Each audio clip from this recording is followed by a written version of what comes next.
A mam? To kwestia gromadzenia różnych odpadów organicznych, którym następnie należy pozwolić na powolny rozkład.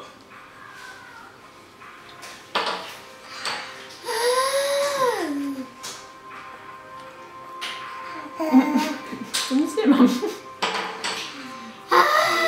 Prostszy sposób pozyskiwania kompostu.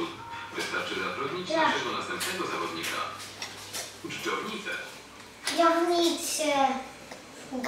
To jedyne stworzenie z naszej listy, które rzeczywiście pomaga człowiekowi w ogrodzie. Przez 24 godziny na dobę to wijące się urządzenie... Dać jeść, Oli? Zapytajcie o to u pasterza dżdżownic. Pomidorka czy serek? Co? Też am-am?